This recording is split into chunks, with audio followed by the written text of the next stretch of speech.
This past weekend was a bad weekend for our Aussie fighters. Liam Wilson, Michael Zerafa and Tim Tszyu all unfortunately walking away with defeats. Liam Wilson put up a valiant effort as always against his opponent Oscar Valdez. Zerafa seemed to be outclassed and perhaps not adequately prepared for his opponent Erislandy Lara. And for Tim Tszyu, cruel misfortune intervened, turning a promising start to the fight into a competitive bout mired in blood and heartache. I posted a couple of official breakdown and predictions for this past weekend's action not long ago. Both the Wilson vs Valdez fight along with the Sinisa Estrada and Yokasta Valle fight turned out precisely the way I anticipated, but my original Tim Tszyu vs Keith Thurman fight was a creepy breakdown and prediction video. Reason being, I distinctly remember suggesting that we could see a bloodbath between Thurman and Tszyu. I even used that term in the thumbnail. Well, we never got to see the Thurman vs Tszyu fight, but Lord have mercy, did we get a bloodbath. It wasn't just Tim Tszyu losing pints of blood, but Sebastian Fundora also. Both fighters were leaking blood, Fundora from a busted mouth and nose, courtesy of Tszyu's heat-seeking missile-like right hand. And to think all that damage was just from the first two rounds. And towards the close of the second round, the immediate and uncontrolled bloodletting from a gash deeper than a Grand Canyon on the top of Tim's head, courtesy of an errant and accidental clash with Fundora's elbow. It was this cut that changed everything in the fight and where the controversy began. I've heard it suggested in some boxing circles that the elbow was deliberate. I think that's rubbish.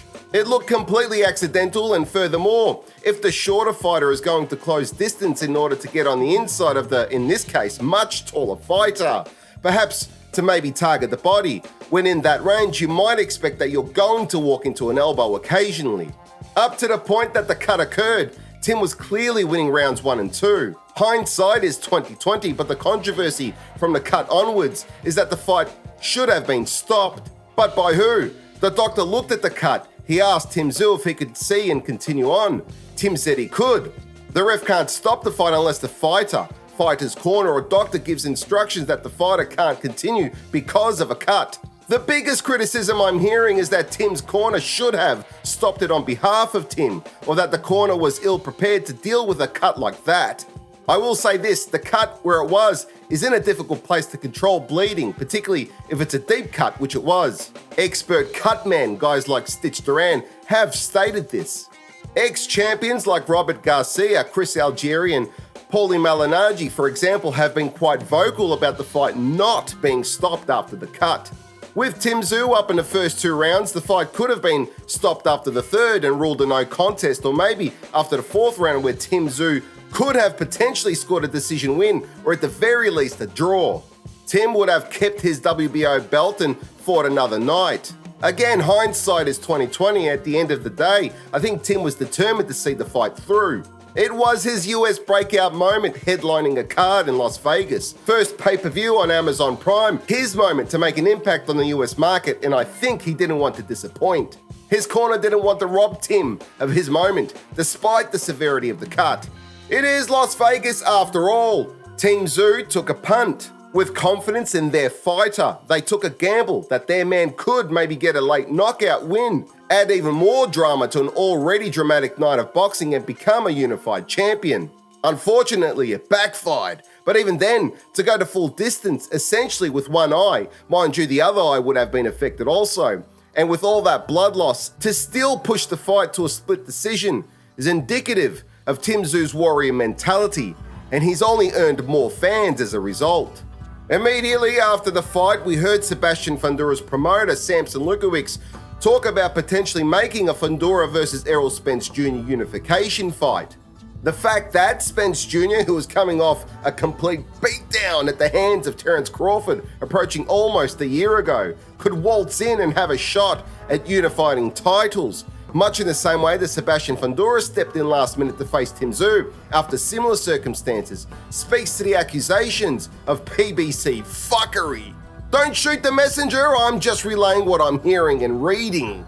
Now, the WBO have ordered that Sebastian Fundora face his mandatory, Terence Crawford, after Crawford used his WBO Super Champion status to position himself as mandatory for the 154-pound WBO title holder. I was stunned to hear that there wasn't a rematch clause in an amended contract after Keith Thurman pulled out and substitute Sebastian Fundora stepped in. According to Lukowicz, it was a verbal agreement and a handshake.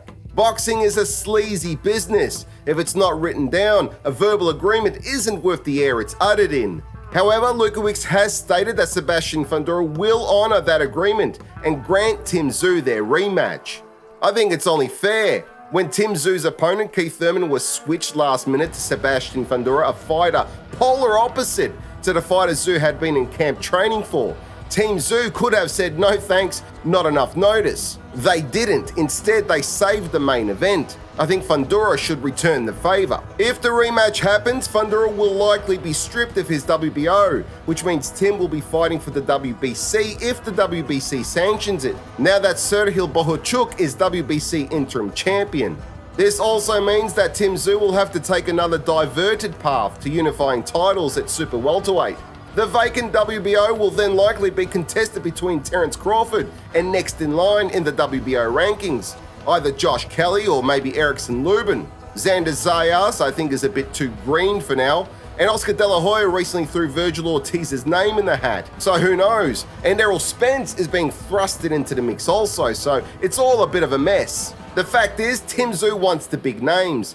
Terence Crawford wants the big names. In my opinion, if the Tszyu-Fundora rematch actually happens, Tszyu gets the outcome I predicted before the cut, a knockout win over Fundora. If Crawford fights for the vacant WBO, I think he beats any of the guys put in front of him. Then, eventually, I think we will get the Crawford versus Tszyu fight, or at least I'm hoping we do.